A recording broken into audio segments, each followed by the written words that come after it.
17 juillet, je tenais à vous montrer 2-3 trucs avant que je moissonne les céréales. J'ai fait différents essais là cette année. Pour ceux qui sont nouveaux sur la chaîne, ici on expérimente des techniques agricoles tout sans machine. Donc tout ce qu'on fait là c'est entièrement à la main et on essaie de mettre en place des techniques qui soient résilientes face au réchauffement climatique. Donc dans l'idée, on avait une question, c'était qu'est-ce qui se passe si on cultive des céréales sous un arbre? J'avais déjà fait un essai l'année passée si vous avez vu la vidéo, à plus petite échelle. Et cette année, j'ai fait ça à un peu plus grande échelle. Donc on voit que c'est vraiment sous l'arbre. On a le sud qui est par là.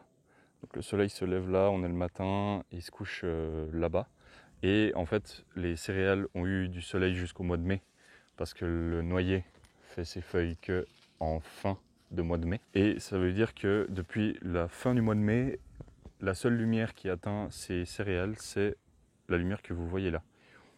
Surtout à midi, le soleil est plus haut, donc il y en a encore moins. C'est surtout le matin qu'il y en a un petit peu. Et on voit que il y a des épis. Il y a des épis, mais évidemment, il y a beaucoup moins d'épis et ils sont beaucoup moins gros que ceux en plein soleil, je vous montrerai après. Donc en même temps, j'avais semé à quelques semaines d'intervalle ceux-là et ceux qui sont ici. Donc on voit la taille des épis. C'est de l'épeautre principalement, il y a un petit peu de blé, un petit peu de seigle, quelques variétés que je ne connais pas. Il y avait aussi un peu de fèves, j'avais mis des févroles dans le mix et on voit qu'elles sont bien montées malgré le manque de lumière. Alors elles font pas énormément de fèves et elles sont pas très grosses, mais bon c'est des févroles donc ça reste des petites fèves. Et puis c'est surtout les plantes qui étaient plus à la lumière, j'ai l'impression, qui ont fait des fèves. J'avais mis aussi dans le mix un peu de moutarde, un peu de lin, un peu de plein de choses en fait pour diversifier. Là on voit le lin qui est bien monté. Il y a la veste velue. Il y a de la veste velue là-bas derrière. Là-bas derrière aussi. Ah bah en fait on voit les fèves ici qui sont quand même bien montées et qui ont quand même fait des fèves, même celles là-bas au fond. Même pas mal à l'ombre. Le seigle qui est monté pas mal, il n'est pas très rempli parce qu'il y a peu de pieds. Comme c'est une plante allogame, elle a besoin d'être plusieurs pour être pollinisée et cette année on a pas mal d'ergots. Donc ça, pour ceux qui ne savent pas, il faut absolument pas manger si vous voulez pas avoir de la gangrène. Et donc voilà un peu l'état du premier spot. Donc si vous vous demandez un peu pourquoi on s'amuse à faire des céréales sous des arbres, c'est vraiment par curiosité. Disons qu'il n'y a pas d'intérêt réel à faire ça, sachant que ça produit quand même moins. Mais c'était pour voir déjà si ça produit, bon ça je savais déjà de l'essai de l'année passée, et combien on peut attendre. Sachant que si on a une toute petite surface et déjà des arbres, ça peut être intéressant pour intensifier encore plus, pour avoir vraiment des productions à plusieurs étages. Et ça peut aussi avoir un intérêt en cas de mauvais temps. Alors là, cette année justement, ça serait intéressant. Peut-être je referai une vidéo sur la qualité des grains à l'ombre versus au soleil, vu qu'il a pas mal plu. Ce qui m'aurait pas mal plus intéressé, c'est une année plutôt sèche, printemps plutôt sec, pour voir s'il y a un avantage sous un arbre plutôt qu'en plein soleil. Je pense que je referai l'essai l'année prochaine, en espérant une météo un peu différente pour voir. Mais je m'attends à rien de miraculeux, donc je pense que de toute façon la majorité des productions, on va les mettre en plein soleil comme c'est fait en général. Et il faut aussi considérer autre chose, c'est que les arbres, si c'est des arbres fruitiers, comme là c'est des noyers, il faut prendre en compte qu'il y aura une récolte et que potentiellement on va marcher peut-être sur les cultures en dessous. Donc il faut ajuster la date de semis. La date de récolte c'est nickel parce qu'on récolte ça maintenant. Après le sol est sec jusqu'à cet automne en principe, donc pas de souci pour récolter les noix. Mais peut-être faire le semis alors soit plutôt tard, novembre, soit très tôt, style août. Comme ça la culture est déjà bien développée quand on veut récolter les noix. Parce que les noix ça se récolte en octobre. Et donc là c'est le deuxième spot. C'est sous un cognacier qu'on voit bien dense. Alors lui il a fait ses feuilles déjà plus tôt que les noyers. Il a fait ses feuilles déjà début mai sauf erreur. Et en plus il a un feuillage très très dense, beaucoup plus que le noyer. Alors là ça s'est un petit peu éclairci. Il a l'air d'être un peu malade là cette année. Et on voit que pareil, les céréales ont bien poussé. Disons qu'il n'y a pas d'effet de concurrence directe où on aurait pu s'attendre que les tiges restent toutes fines, toutes basses. Comme ça aurait pu faire avec des légumes. Évidemment, je ne fais pas ce genre d'essai avec des légumes parce que je pense que la plupart des légumes, ça ne fonctionne pas. Sauf les légumes d'hiver. Typiquement les fèves, ça a bien fonctionné parce que c'est des légumes qui peuvent passer l'hiver et j'ai l'impression qu'il n'y a pas trop de concurrence avec l'arbre tant que c'est l'hiver. Probablement parce que c'est surtout l'été que l'arbre pompe de l'eau, principalement de l'eau je pense, et il fait de l'ombre en plus. Les nutriments, c'est difficile à dire, je pense pas qu'il y ait une question de compétition pour les nutriments, sinon on n'arriverait pas à avoir du blé comme ça, des beaux épis.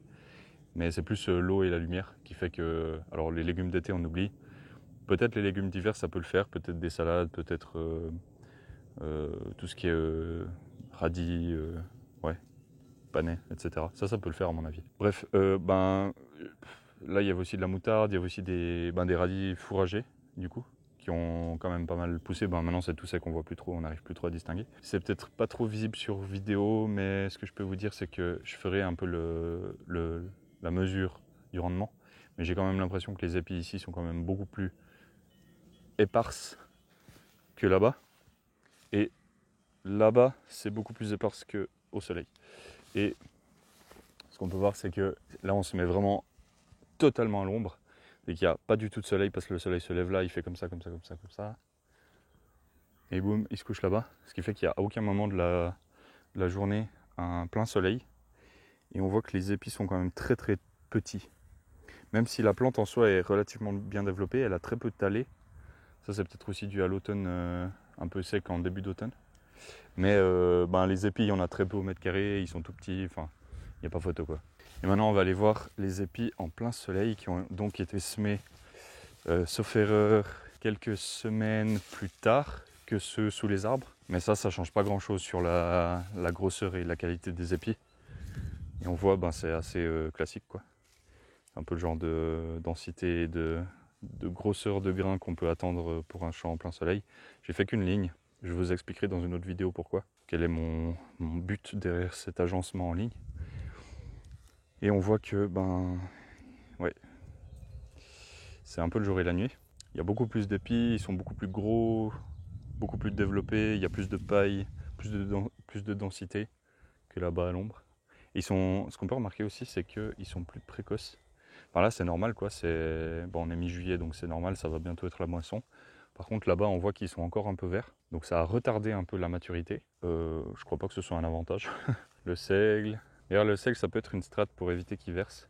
D'en mettre peu, mélangé à du blé. Et peut-être de faire la moisson en 2 temps. Une fois un premier étage, une fois un deuxième étage. Comme ça, il est tenu par le blé, en fait. Par contre, il ne faut pas en mettre trop parce que sinon, c'est lui qui va tirer le blé en bas. Mais en principe, le blé jusqu'à cette hauteur-là, jusqu'à hauteur de poitrine, il n'y a pas trop de soucis de verse de ce que j'ai pu observer. C'est plus quand on commence à aller sur des plus hautes hauteurs. Alors voilà. Je vous ferai encore des vidéos de suivi, de présentation un peu de toutes mes expérimentations ici. Pour le moment, c'était juste les céréales. Là, j'ai encore l'avoine, mais l'avoine, c'est différent parce que je les semais en printemps. Ah oui, peut-être une petite précision de comment le sol a été préparé sur les arbres, étant donné que y a des racines et il faudrait éviter de labourer. Parce que les arbres, malgré ce qu'on peut penser des fois, en fait les racines sont très superficielles, la plupart, les plus importantes en tout cas.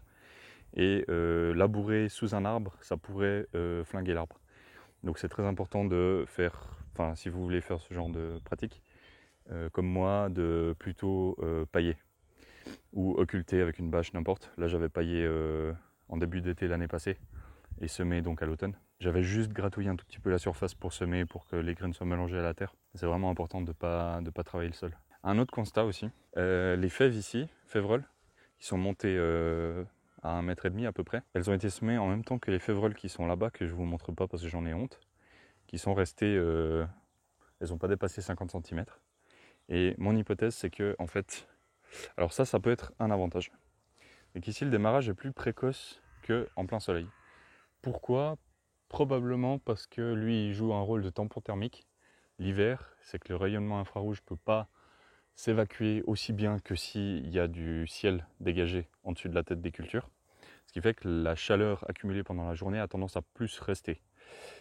Et en plus, ça diminue un peu la vitesse du vent, ça crée un microclimat, disons, pour surtout les mouvements d'air. Ce qui fait que les plantes ici, au printemps, démarrent plus vite que les plantes en plein soleil. Et alors, comme on vient de le voir pour du blé ou pour des céréales, ça ne change pas grand-chose.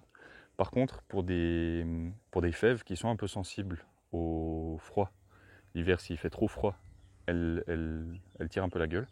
Celles que j'ai là-bas en plein soleil, comme je vous disais, elles font maximum 50 cm et elles sont toutes maigrelettes, alors qu'elles ont été semées en même temps que celles-ci.